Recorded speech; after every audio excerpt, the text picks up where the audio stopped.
Oke, selamat bergabung kembali di Tandang Ramadan spesial. Kali ini tanya jawab tentang di sesi Ramadan.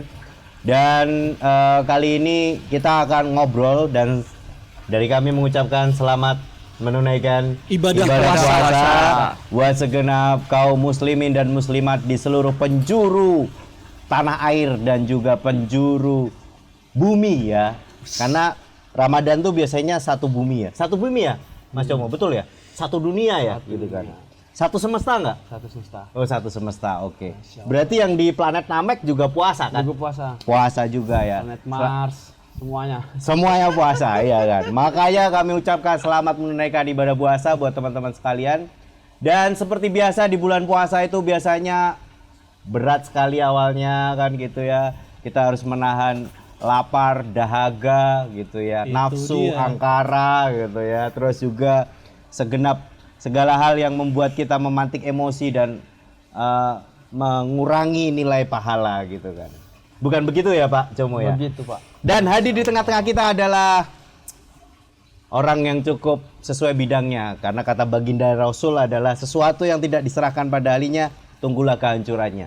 Maka kalau untuk membicarakan hal terkait spiritual gitu ya, ruhani gitu ya, terus hal-hal yang sifatnya kemudian memang harus ada ilmunya gitu ya. Kita panggil lah Mas Como ini. Mas Como ini beliau adalah orang pesantren yang memang sehari-hari menekuni dunia keagamaan.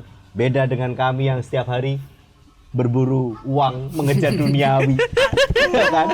Selalu mengejar yang fana kan gitu. Hidup uang. Astagfirullahaladzim, ya Allah, ampunilah dosaku. Semoga di bulan yang penuh ampunan, di bulan Ramadan ini kita semua kembali ke jalurnya. Kita Amin, diingatkan yo. lewat Amin. siraman rohani dari Mas Como. Gimana Mas Como? Apa? Makna puasa atau apa? Wah, kalau biasanya ngisi ini loh. Apa yang kalau kita SD itu suruh ngisi buku apa itu? Buku kegiatan puasa. Kegiatan Ramadan. Nah, Ramadan. kalau pas di taraweh itu biasanya yang hari pertama itu judulnya makna puasa. Ya kayak gitu. Orang taraweh gitu biasanya. Khotbah utama itu Khotbah nomor utama. 1. Nanti setelah khotbah, setelah sholat minta tanda tangan. Minta tanda tangan. Begitu Mas Como, bukan begitu ya? Monggo Mas Como. Makna puasa. Ya, apa sih puasa itu Mas? Harus bagaimana Ramadan ini? Kan kita perlu ini toh Mas. Jadi Mm-mm. puasa itu dalam arti global menahan, Menahan apa tuh? menahan diri. Mas Como kencengan. Puasa dalam artian global itu menahan diri. Wes. Tapi maknanya adalah puasa menahan diri dari makan, minum, hawa nafsu. Yang mana hawa nafsu ini untuk perkara yang dilanggar oleh Allah. Tapi kalau hawa nafsunya menggebu-gebu untuk perkara yang diridhoi oleh Allah, malah bagus, Mas. Apa misalnya yang perkara Perkara yang diridhoi oleh Allah adalah ibadah. Ibadah. Berarti sholat terus tuh gitu Mas? Boleh Mas? Habis fardu sholat lagi gitu. Sholat apa dulu? Ih, sholat terus aja, ibadah terus aja. Gak apa. Tapi berlebihan nggak bagus. Nggak boleh terlalu berlebihan, Mas. Sholat duha 21 rakaat gitu. Cok wean. Mengejar ibadah, mengejar dunia, masa ngejar uang terus ya Mas ya? Betul. Masya Allah. Tapi menafkahi keluarga juga wajib Wajib. hukumnya kan ya. Wajib. Jadi mencari. Fardu ain. Kalau menafkahi keluarga orang, Waduh. Bahaya kalau itu. Tidak boleh bercanda Pak. Oh, ya. Kalau lagi agama nggak boleh bercanda. oh iya, maaf. Maaf ya Mas, emang Guyon. kalau beda agama emang gitu Mas. Agak sulit. Harus login dulu baru ngerasain kayaknya. Betul. Login dulu biar ngerasain kamu. Waduh. Iya. Bajunya ini kan hijau putih kan. Iya. Kita mah polos-polos nih Iya. kan gitu. Kecuali dia nih ada gambar kucingnya soalnya. Lucu Pak soalnya. The noob face Pak. Menolak bala-bala ini. Oh jadi gitu ya Mas ya. Begitu, Pak. Makna puasa itu adalah itu. Menahan diri Menahan diri dari godaan setan. Karena setan sudah terbelenggu. Kenapa masih banyak orang yang bermaksiat? Karena dia juga setannya. Oke. Udah Dia jadi sudah kawanan setan. menjelma menjadi setan ya. Menyatu. Waduh. Iya, biasa bercandaannya kok kamu masih di sini ya? Bulan puasa loh, nggak dibelenggu kok. Kamu nggak dibelenggu. Emang saya setan, Pak. Walaupun muka saya kayak setan, hatinya malaikat. Buset. Yes. Gila. Gila. Dengan harapan apa? Dengan harapan ketika Ramadan pergi, amalannya tidak pergi. Oke. Lanjut terus ya. Lanjut terus. Istiqomah, begitu, Pak. Keutamaan daripada saat puasa itu apa sih, Mas Como, yang kita perkuat, kita pertajam, kita pertebal? Keutamaan fadilah dalam bulan puasa. Iya. Keutamaan bulan puasa, bersedekah, mungkin Menjalankan amalan-amalan apa gitu yang saking banyaknya keutamaan di bulan puasa itu, Pak. bahkan tidur aja juga ibadah. Iya. Bahkan tidur itu juga ibadah, tapi kalau puasa kebanyakan tidur tuh gimana Mas Como? Misal Makruh, nih, bisa makruh itu, Pak. begadang kita kan, pusreng terus ya kan. Wah, dari kelar tahajud pusreng sampai sahur gitu ya Mas ya. Pusreng sahur, makan, sholat subuh, tidur sampai buka puasa. Itu gimana tuh Mas? Nggak bagus. Lah, kenapa? Karena Ada atlet e-sport loh. Oh, iya. Lah. Tersinggung nanti kamu. Enggak loh, bukan kamu ya, bukan kamu. Oh iya, orang cuma legend. Wah, yang pertama kan sesuatu yang berlebihan tuh nggak baik. iya. Baru kalau kita tidur sampai buka puasa kan berarti kita tidak menjalankan kewajiban kita. Contoh, Contoh. sholat fardu 5 waktu, zuhur, asar, berarti kan lewat semua itu, Mas. Tuh. Sedangkan tujuan puasa ini untuk kita mendekatkan diri kepada Sang Pencipta. Bagaimana bisanya kita datang bulan puasa kita nggak sholat? Tujuannya puasa aja untuk mendekatkan diri kepada Sang Pencipta dengan cara sholat. Begitu, Mas. Tuh, bukan mendekatkan diri kepada Muntun. Muntun ki apa? Wah, itu developernya Mobile Legend, Pak. Oh, alah. Siap. Kalau misal cara mendekatkan diri kepada Tuhannya dengan ngebut-ngebutan di jalan tuh gimana tuh Mas? Waduh. Kan banyak tuh puasa-puasa tuh. Apalagi mendekati buka puasa tuh Pak Renggo. Demi mendapatkan takjil itu. Itu lebih tepatnya mendekati ajal. Mendekati ajal. Padahal ajal tidak pernah kita tahu ya, Mas. Wah, itu dia. Karena kan Mas Como, ada orang yang bilang kan, kalau kita tiada di bulan Ramadan itu alangkah indahnya itu Mas. Tapi kalau kayak gitu enggak ya Mas ya? Enggak. Waduh. Nah, Mas Komo, ini kan kami ada satu kawan ini Mas Komo, Mas Dias ini Mas Komo, yang mukanya paling muda, ya. Waduh. Bajunya paling beda. Waduh. Ini kan beberapa waktu lalu tuh curhat ke saya dan Pak Renggo ya, Katanya, aku pengen belajar Islam. Gitu. Kok aku tertarik ya masuk Islam gitu. Tapi aku mau belajar dulu nih. Nah, ini kan mumpung momennya bulan Ramadan nih, bulan bagus banget nih Mas Komo. Bahkan kami yang muslim tiap bulan Ramadan harus seperti yang Mas Komo bilang, ibadahnya diperkuat. Kami juga biasanya banyak belajar ilmu baru tuh di puasa tuh. Nah, ada nggak Mas Komo? Kiat-kiat lah Mas. Nih Mas Dias nih mau masuk Islam nih. Kayaknya enaknya dia harus paham ini dulu nih. Sebelum masuk Islam, entah kalau bisa masuk Islam dari panggilan hati. Setelah dari panggilan hati, tahu dulu lah dasar-dasarnya gimana. Itu ada masukan nggak Mas Komo? Kalau dari saya sih Mas, tanya dulu hatinya nih Mas.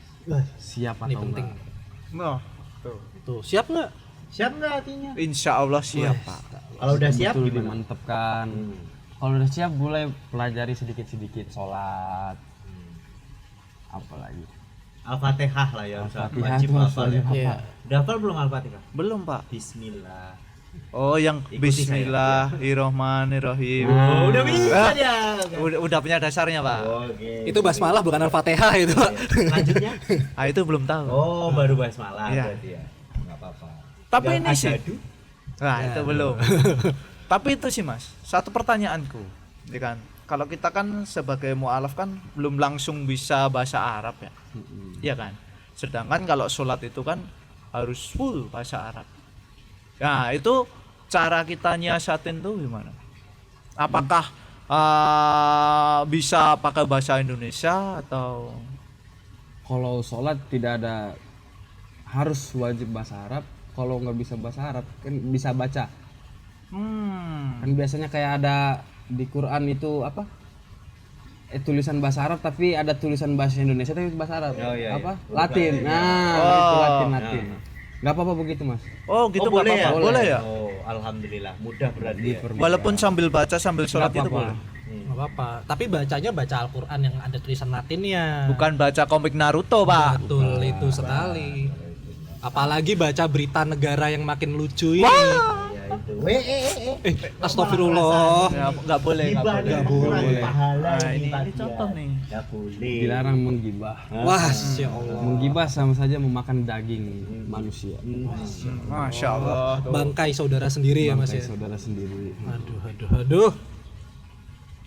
Nggak boleh, gibahin tuh nggak boleh. Kalau Tapi itu fakta itu. kenyataan. Nah, kawanku ini beberapa kali pernah ikut aku, Mas Komo. Ikut untuk ibadah. Jumatan pernah Mas Komo ikut Jumatan, walaupun cuman di depan untuk ngambil makan siangnya berkah Jumat. Jumat berkah. Iya, jaburan pernah. Habis itu pengajian pernah ya sih ya? Wah, itu apa pakai namanya? peci, pakai sarung juga dia. Pakai peci, pakai sarung. Saya ada fotonya. Tahlilan saya pernah ikut, Oh Pak. iya, betul tahlilan. Walaupun cuma geleng-geleng doang gitu. Tapi aku nggak tahu bacanya. Berarti memang tradisinya udah deket lah ya. Sudah dekat Pak Renggong. Nah, kawanku ini Tinggal akad aja itu, Pak. Iya, makanya benar bilang Pak Como tadi ya bahwa menunggu terbuka hatinya kan gitu kan. Karena hidayah itu mahal. Wih, gimana itu kok hidayah mahal? Coba ceritakan tentang hidayah ini. Jadi Malah gue wawancara aja. kenapa bisa dibilang hidayah itu mahal? Hidayah itu kan berarti artinya orang yang telah diberi petunjuk oleh Allah Masya Allah. dengan cara diberikan iman. Kenapa bisa dibilang hidayah, iman itu disebut sebagai nikmat terbesar yang Allah berikan kepada kita? Kenapa bisa dijadikan nikmat terbesar? Karena walaupun dia ini contoh ya, berpangkat, tampan, cantik, crazy rich lah, banyak duitnya, hartanya di mana-mana. Tapi kalau Allah tidak berikan nikmat hidayah, nikmat iman dalam hatinya, hakikatnya dia adalah bahan bakar api neraka yang hanya singgah di dunianya Allah. Masya Allah. Sebaliknya, walaupun dia ini miskin, jelek, tidak punya harta, bahkan dia tinggal di kolong jembatan sekalipun, tapi kalau Allah memberikan hidayah, nikmat Islam dalam hatinya, hakikatnya dia adalah raja-raja atau ratu-ratu di surga yang hanya singgah di dunianya Allah. Masya Allah. Masya Allah. Tuh. Jadi kamu jangan minder kalau atapmu dari genteng. Gentengisasi. Estetika adalah kunci. Deket jurang, Mas, deket jurang. Ngeri. Nah, ini Mas Komo. Aku tuh cukup punya beberapa teman yang mualaf. Iya. Mereka itu beberapa kali tanda petik mengeluh, bertanya gitu. Dulu tuh aku lihat teman-teman muslim tuh sholat 5 waktu di mana aja tuh kok kayaknya ringan ya. Begitu menjalanin tuh ada aja. Entah mereka tiba-tiba di jam sholat itu lagi sibuk lah. Iya. Tiba-tiba di jam ketiduran lah, sulit subuh lah. Terutama subuh nih Mas Komo. Kan banyak teman-teman mungkin kayak Mas Dias yang kelelawar nih, kerja sampai tengah malam, sampai pagi buta gitu. Baru tidur jam 2 jam 3 pagi. Baru merem, Allahu Akbar, langsung azan tuh. Tuh suka kelewatan. Kalau mualaf kayak gitu tuh ada keringanan enggak sih secara dari sisi agama gitu? Keringanan. Untuk beribadah misal kelewatan, yaudah kalau yang pernah aku dengar nih, aku pelajarin nih, misalnya kelewatan sholat subuhnya, yaudah begitu bangun langsung wudhu langsung Itu sholat. jatuhnya mengkodo, Mas. Mengkodok ya? Kodo sholat subuh. Boleh itu. Jadi niatnya udah bukan fardo subuh, tapi niatnya fardo kodo subuh. Boleh itu. Boleh. Bukan diboleh-bolehin juga ya. Maksudnya Ya kan Memang- tidur itu kan ya, kebablasan. tapi nggak diboleh-bolehin juga mas. Hmm. Tetap ada konsekuensinya. Hmm. Karena kan kita sudah menjalankan sholat di luar waktunya, Hmm. tetap ada dosanya. Tapi kita membayar itu hutang sholatnya. Hmm. Makanya orang Islam itu harus mempunyai dua sifat yang harus saling gandeng. Sifat khauf dan roja. Apa itu? Sifat khauf. Takut dan khawatir. Oh, roja. Ya. Takut dan berharap. Takut dan berharap ya. Oke. Contoh, bangunnya jam 8 subuh, jam 8 pagi. Maka muncullah sifat roja, berharap, oh masih bisa nih gini. Tapi kita selingi dengan rasa takut, oh nggak bisa sering-seringan begini nih. Begitu mas, jadi balance hidup. Biar ada improve ya. Kalau cuman cuman berharap terus, udahlah nggak apa-apa, nanti juga endingnya masuk surga juga begini atau gimana kan? Harus dengan disaing biar improve terus tadi, balance dengan rasa takut itu. Tuh, siap nggak ya? Bangun subuh terus ya. Jadi bahasa mudahnya gampang tapi jangan gampangin. Gampang tapi jangan digampangin. Oh gitu ya. Oke, siap nggak? Mudah tapi jangan memudahkan. Gampangin itu tadi ya. Oke. Ini tadi kita sesi tandangin Ramadan kali ini. Sampai jumpa di sesi berikutnya. Oke.